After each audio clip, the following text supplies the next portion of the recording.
Hindi ba't may mga fans na talaga namang umiiyak pa at nagpapakamatay para sa kanilang iniidolo? Itong mga fans sina Catherine Bernardo at Julia Montes o mas sikat bilang si Mara at Clara, handang umabsent sa eskwela o trabaho, makasiksik lang sa pila at mapanood ng live ang mga paboritong artista. Ito ang mga eksena ng Karambola, kina Mara at Clara. Halos mapaos sa malalakas na iyawan. Sumakit ang kamay sa dumadagundong na palakpakan. At kahit pa matapak-tapakan at magsiksikan, baliwala para sa mga fans, makita lang ng personal ang idolo. They develop such attachment, okay? And they commit themselves in the role portrayed by the artist. Dahil sa galing nila, ang mga tao ay gumagawa ng mga grupo-grupo. Yan ang tinatawag natin mga fans club. Sino ang makakalimot sa mga Noranians at Vilmanians nila Ate Guy at Abby D? Kim Raud nila Kim Chu at Gerald Anderson.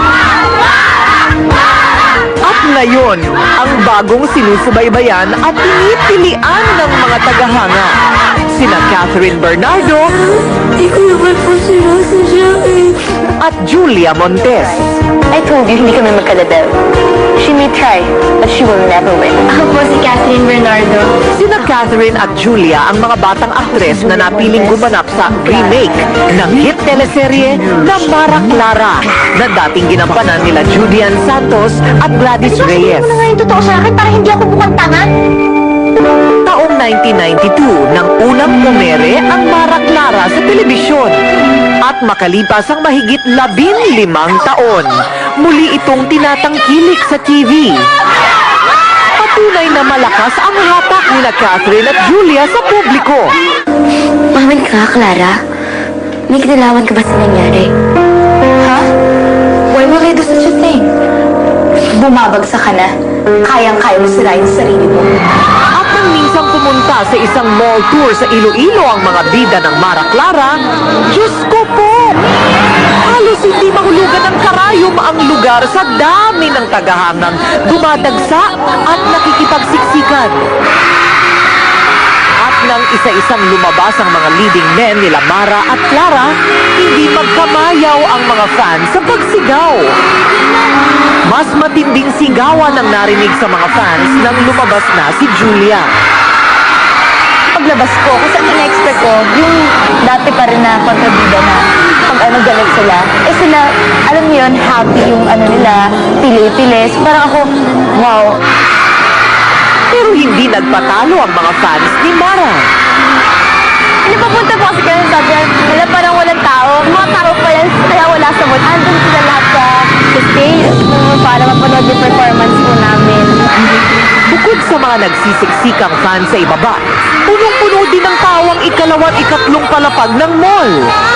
Halos matumba na ang bakal na barikada.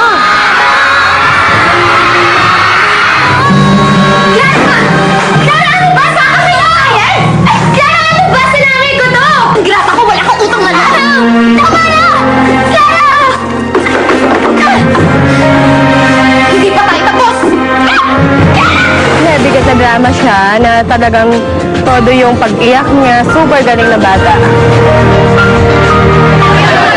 Kahit abutin pa nga ng ilang oras at mangalay ang mga paa sa kahihintay, araw-araw ay matyagang pumipila at nakikipagsiksikan sa audience entrance ng ABS-CBN kasama ng ibang fans ang grupong KB Buddies at Julia's Angels. Sobrang sarap po ng feeling kasi talaga nag-effort po sila pag may more shows. Punta sila kahit maraming tao. Kung hindi dahil sa kanila, wala ako dito. Siguro nagpapasalamat po ako sa kanila kasi di ba kontrabida po ako pero ganyan po sila mag-broadcast. Sinusuportahan po nila po. Maging sa taping ng teleseryeng Mara Clara, hindi pwedeng umabsent ang mga fans nila Catherine at Julia. Kahit anong kasing dami pa siya ng tao, sisigin namin para kay Kat.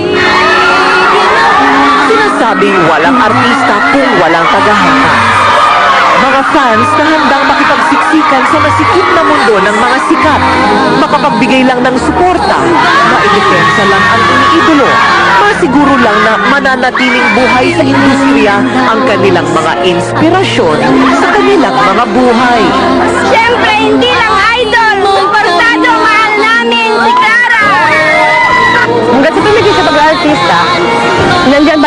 hanggang sa tumanda siya, hanggang kailan siya mag-art.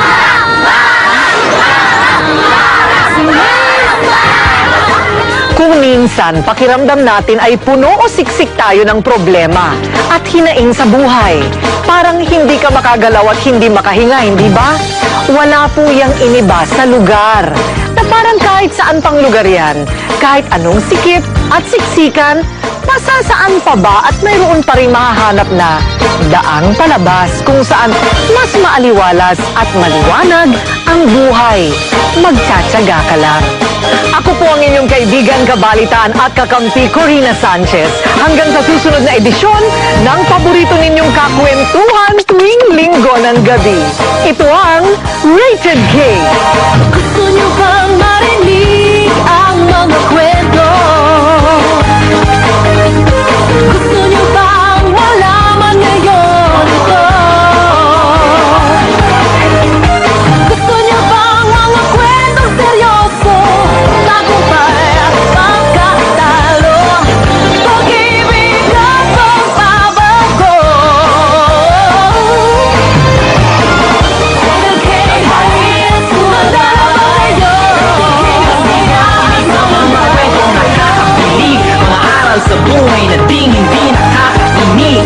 Kwento ng iba't ibang tao, bagay o hayop, kahit pa sa lupalo, kahit nakakatakot. Kaya pagsapit ng linggo ng gabi, kapit ng heto na kami, handa na ba kayo? Sumigaw okay, sama-sama tayo mag-rated K. Pagsapit ng linggo ng gabi, kapit ng heto na kami, handa na ba kayo? Sumigaw okay.